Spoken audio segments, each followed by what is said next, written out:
আমি এতিয়া মেৰবিললৈ গৈ আছোঁ। চাচনি মেৰবিল পৰিৱেশ পৰ্যটন ক্ষেত্ৰলৈ গৈ আছোঁ। ইয়াত থকা মেলাৰ সুব্যৱস্থা আছে। আপোনালোকে যদি আহে ইয়াত নিৰ্ভয়ে নিহপালি দি থাকিব পাৰিব। মেৰবিলৰ প্ৰাকৃতিক নৈসৰ্গিক পৰিৱেশে আপোনাৰ মন প্ৰাণ পুলকিত কৰি তুলিব। এয়া মেৰবিল গভীৰ জলাশয়। এয়া মেৰবিল প্ৰকল্পৰ ৰূপ দেখুৱাইছো ভিতৰৰ অংশ। এই যে চুঙাকেইটা, এই চুঙাকেইটা কি হয়? এইবিলাক চব চৰাই বাঁহ ল'বৰ কাৰণে। কি চৰাই সাধাৰণতে এইবিলাকত ইয়াত যে সাধাৰণতে দহি কতৰা, ভাটৌ, অন্যান্য ধৰণৰ চৰাই আছে। তেওঁলোকৰ কাৰণে এই গোটেই ফুলনি বাৰীখন পাতিছো। আৰু ইয়াত চব কিমান আমি ডাঙৰ ডাঙৰ চুঙা ব্যৱস্থা কৰি দিছো। চৰাই দহি কতৰা, পাৰ চৰাই আহে নেকি? নাহে। অন্য ধৰণৰ চৰাই, বনৰীয়া চৰাই, ঘৰচিৰিকা, তাৰপিছত তেনে ধৰণৰ বিভিন্ন ধৰণৰ চৰাই আছে। গছ লতিকা, ফুল ফলেৰে জাতিষ্কাৰ হৈ পৰিছে মেৰবিল পৰ্যটন প্ৰকল্প। আপোনালোকে আহক, দেশী বিদেশী পৰ্যটকে এই ঋতুকালীন সময়ত ভিৰ কৰেহি। গতিকে অসমৰ এক গৌৰৱৰ প্ৰতীক মেৰবিল। আমি সকলোৱে এই প্ৰকল্পটোৰ প্ৰতি হাত উজান দিয়া উচিত। এইটো আমাৰ আলহী দুলহী থকাই ঘৰ। এইটো কোনে উদ্বোধন কৰিছিলে? মাননীয় মুখ্যমন্ত্ৰী নহয় জানো? জনপ্ৰিয় মুখ্যমন্ত্ৰী ডক্টৰ হিমন্ত বিশ্ব শৰ্মা ডাঙৰীয়া 22 চনত 27 ফেব্ৰুৱাৰী 2022 চনত তেখেতে উদ্বোধন কৰিছিল। তেখেতে থাকিও গ'ল নেকি ইয়াত? এনেকা থাকিলে মন্ত্ৰীসকলো থাকিলে। মুখ্যমন্ত্ৰী হিমন্ত বিশ্ব শৰ্মা ইয়াত এনিশা কটাইছে। এয়া হ'ল অতিথি গৃহ। এই অতিথি গৃহটো মুখ্যমন্ত্ৰী ডক্টৰ হিমন্ত বিশ্ব শৰ্মাই উদ্বোধন কৰিছে আৰু তেখেতে এনিশা ইয়াত কটাইও গৈছে। আৰু এটা এইটো অতিথি গৃহ নহয় জানো? আৰু এটা এইবিলাক 8টা আছে। 8টা অতিথি গৃহ। এনিশাত এটা অতিথি গৃহত কিমানজন থাকিব পৰা? মুখ্যমন্ত্ৰী মহোদয় থকা ইয়াত 2টা ৰুম আছে, ডাঙৰ ডাঙৰ লেট্ৰিন বাথৰুম এটেচড। সুন্দৰ এটা ব্যৱস্থাপনা আছে 2000কৈ। বাকী এইবিলাকো বহুত সুন্দৰভাৱে সজোৱা আছে 1000কৈ। এনিশাত এজন ব্যক্তিৰ কাৰণে নাই 3খন বিচনা আছে।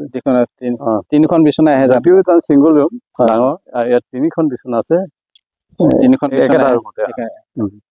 এইটো কিমান ক'লে? এইবিলাক চব 1000 টকা।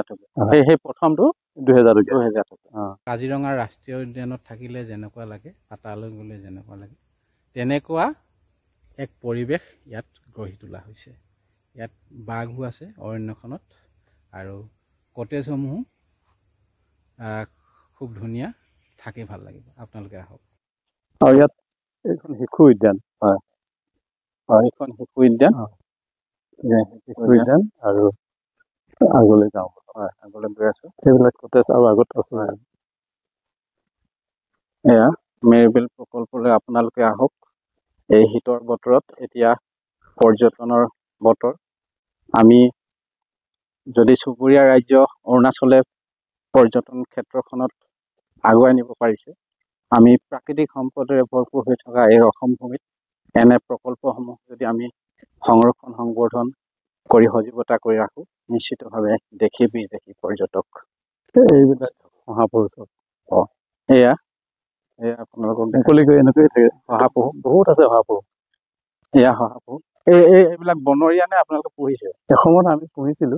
এতিয়া হাবিতে থাকে আৰু এইবোৰতে থাকে য'তে ত'তে। বাঘে আহে লৈ যায়। এয়া শহাপহু। এয়া কি সুন্দৰ শহাপহু। ঘাঁহ খাইছে। তৃণভোজী হয় সাধাৰণতে। তেওঁলোকে মাটিৰ তলত থাকে নহয় জানো? গাঁত খান্দি থাকে। এয়া শহাপহু। এইটো কি হয়? চাচনি মেৰবিল প্ৰকল্পৰ এইটো এটা ইয়াত মানে মিটিং সভা সমিতি। সেইবিলাক শহাপহু চব এৰাতিত হয়তো 100জনতকৈ অধিক পৰ্যটক থাকিব পাৰিব ব্যৱস্থা আছে। এইবিলাক থাকিব পাৰিব। সৰু ঘৰ আছে। ইয়াত খোৱা বোৱা ব্যৱস্থা তেওঁলোকে সকলোবিলাক ব্যৱস্থা আছে। নিজে ৰান্ধি খাব পৰা ব্যৱস্থাও আছে নে? তেনেকুৱা নাই? ইয়াতে দিয়া নহয়। ইয়াৰ পৰা মদ পানী বিড়ি চিগাৰেট এইবোৰ নহ'ব। নিজে বনাই খাব নোৱাৰিব। আৰু মুঠতে এটা শান্তি, এটা সুন্দৰ পৰিৱেশত চাচনি মেৰবিলৰ প্ৰকল্পৰ এক দৃশ্য। একোটাহঁত কটেজ, এয়া এক প্ৰাকৃতিক পৰিৱেশত যেনেধৰণৰ ঘৰৰ প্ৰয়োজন সেই আৰ্হিত প্ৰস্তুত কৰা হৈছে। ইয়ালৈ আহিলে কাজিৰঙাত থকা যেনে এটা অনুভৱ হ'ব। আপোনালোকে আহক, মেৰবিল প্ৰকল্প চাই যাওকহি। এইসমূহত পৰ্যটক থাকিব পাৰে। ইয়ালৈ যদি আপোনালোকে আহে নিৰ্ভয়ে নিজ পালি দিব পাৰিব। ইয়াৰ প্ৰাকৃতিক নৈসৰ্গিক দৃশ্যৰ সৈতে আপোনালোকে ইয়াত বাঘো দেখিবলৈ পাব কেতিয়াবা। গতিকে ইয়ালৈ আহক, যেন এক দ্বিতীয় কাজিৰঙালৈ ৰূপান্তৰিত হ'বলৈ গৈ আছে এই মেৰবিল প্ৰকল্প। কাজিৰঙাৰ সুকীয়া বৈশিষ্ট্য আছে, মেৰবিলৰো সুকীয়া বৈশিষ্ট্য আছে, কিন্তু এই মেৰবিলো এক প্ৰাকৃতিক পৰিৱেশত সৃষ্ট এখন বিল। ইয়াৰ লোককাহিনী আছে। এয়া মেৰবিলৰ নৈসৰ্গিক দৃশ্য, চৰাই কোলাহল, এক শান্তিৰে নিৰ্ভয়ে তেওঁলোকে জলকেলি উৰিছে। এয়া বিভিন্ন প্ৰজাতিৰ চৰাই, পৰিভ্ৰমী চৰাইও আহে, দেশী বিদেশী চৰাই আহে বিভিন্ন সময়ত। এইখন হ'ল মেৰবিল। আপোনালোকক দেখুৱাইছো চাচনি মেৰবিল প্ৰকল্পৰ যিটো আজিৰ ৰূপ। চাই থাকিলে আপোনালোকে যাবলৈ মন নাযাব। আমি ওপৰলৈ গৈছো, এখন ৰেষ্টুৰেণ্ট নে বা এইটো ইয়াৰ যিটো ইয়াৰ নক্সা, আপুনি সকলোবিলাক নিজে কৰা নেকি? ইয়াৰ নক্সাটো এজন নেদাৰলেণ্ডৰ গ্ৰীণ আৰ্কিটেক্টে লৈছিলে। তেওঁ ৱৰ্ল্ড ফেমাছ তেনেকৈ বুলি কয় ৰেষ্টুৰেণ্টখন, নহয় জানো? এইটো গুৱাহাটীস্থ MMS বুলি এটা এডভাইজাৰী প্ৰাইভেট লিমিটেড আছে। তাৰ স্বত্বাধিকাৰী অসমৰ এজন বিশিষ্ট ব্যৱসায়ী তথা এনেকুৱা ধৰণৰ পৰ্যটন উদ্যোগ বিকাশৰ লগত জড়িত থকা অসমৰ বাহিৰত বিভিন্ন ধৰণৰ নৰ্থ ইষ্ট ফেষ্টিভেল তেওঁ অনুষ্ঠিত কৰি আহিছে।